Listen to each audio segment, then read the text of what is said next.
Hey, what is up? Welcome back to another video. Today I'm gonna tell you everything you need to know about e-commerce SMS marketing and how to use it to make anywhere between 5 to 15% more revenue every single month. So let's get right into it. Let's start with why SMS marketing.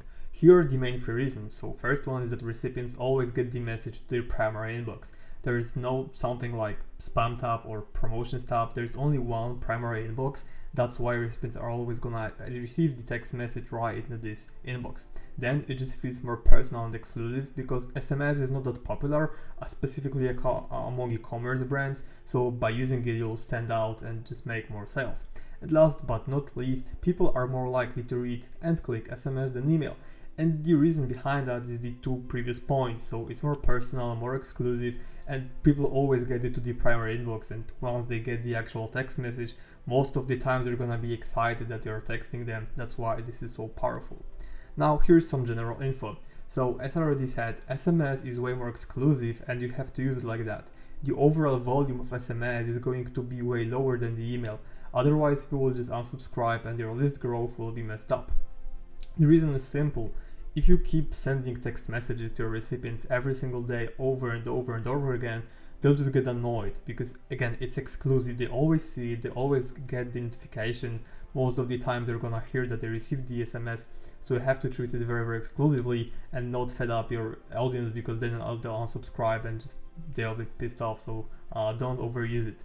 And generally, you should aim for anywhere between 5 to 15% extra sales coming from SMS. Again, it will depend on how you structure your brand and sales. Some brands are really, really heavy on SMS and email, so majority of their income is coming from both of them. But usually anywhere between 5 to 15% is healthy and definitely achievable if you do it properly. And here's a general rule of thumb. Unless you have an incredibly engaged community, keep SMS exclusive. What I mean by that is that you can still have low sending volume, so send it like once per week or even once per month or twice per month.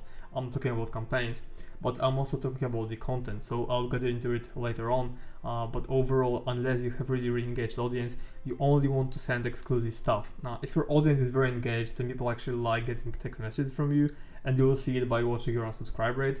You can even try promoting blog articles, although I wouldn't recommend it unless your audience is heavily engaged with you and your brand. And here are the core pillars of SMS marketing. So if you watch my other video about email marketing masterclass for e-commerce brands, then you know that there's only one point which is missing, that is deliverability. And the reason is simple.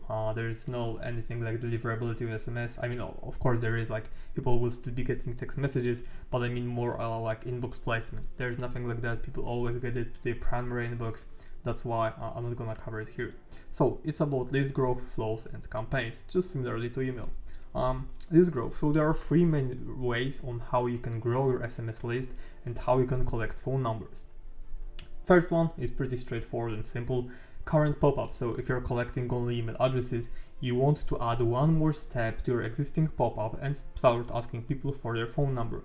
Important part is here that you want to add one more step. You don't want to be asking them for email and phone number in the same step because it just seems way harder.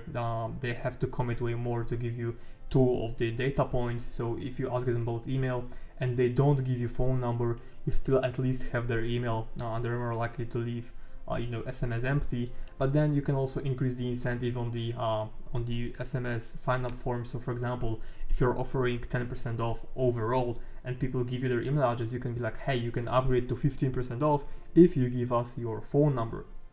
Then the other way to grow your SMS list and collect phone numbers is using additional pop-up. So Klaviyo allows you to create a separate pop-up that will be displayed only to existing profiles.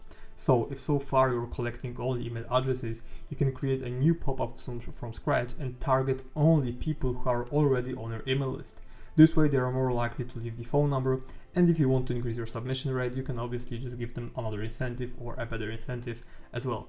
And last, emails. So you can just send campaigns. I wouldn't, again, recommend overdoing it. I would probably send it like once per month where you promote your SMS list, give people an incentive to join your SMS list, give them incentive like some sort of offer, some sort of value that they'll enjoy, and I guarantee that they'll sign up for your newsletter to start receiving text messages from you and your brand. Here are some examples of offers or incentives.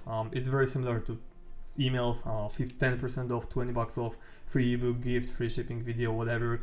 The key thing to remember is that if you really want to increase the chance of people signing up for your SMS list as well, along with email, you want to upgrade the incentive, because they're gonna be like, damn, that's a really good deal, I'm gonna sign up, I'm just giving my phone number. So yeah, that's about offers and sign up form for SMS. Here are some A/B tests. So it's very similar to email again.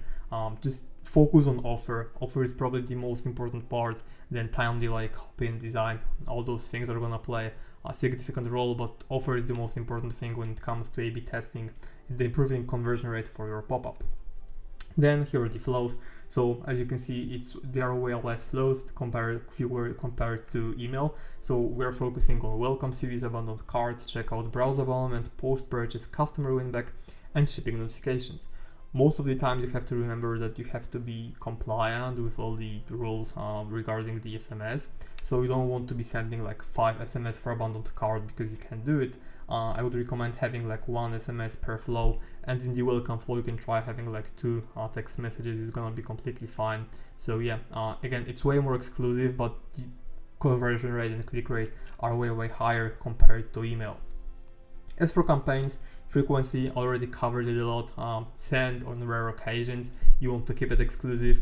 For content, you can be sending exclusive deals, product launches, low in stock alerts, back in stock.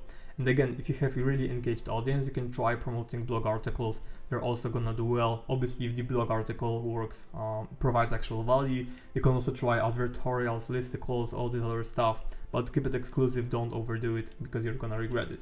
And then segments are pretty straightforward. So you wanna do people who clicked SMS in the last 90 days, 180 days, or clicked ever, it works as well. Then buying behavior, so buyers versus non-buyers, and then VIPs. Pretty simple, pretty straightforward. Just follow these guidelines and you will do pretty well with SMS.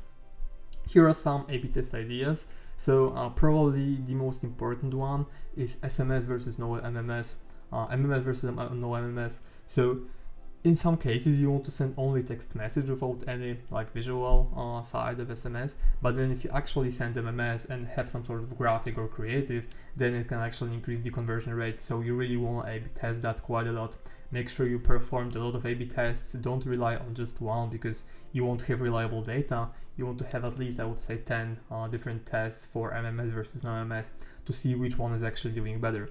Then you can also test the length of text messages. So usually I wouldn't recommend you write like an entire blog article in your text message or SMS, because it's gonna be annoying, but you can still try sending like, 1 paragraph versus 2 paragraphs versus, for example, 3 paragraphs. You want to test it and see which one is more appealing to your audience and your customers. And then timing, another thing you can test, just similarly to email. So yeah, these are the main things that you have to be focusing on if you want to improve your results with SMS and maximize the revenue that is coming from this channel. Now it's time for the shameless plug. So if you would like to get anywhere between 30 to 50% more revenue coming from email and SMS every single month without annoying your audience or using discounts, you can book a call with me at eventivemail.com. And that's it for this video. Feel free to check out my other videos like klaviyo case studies and guides.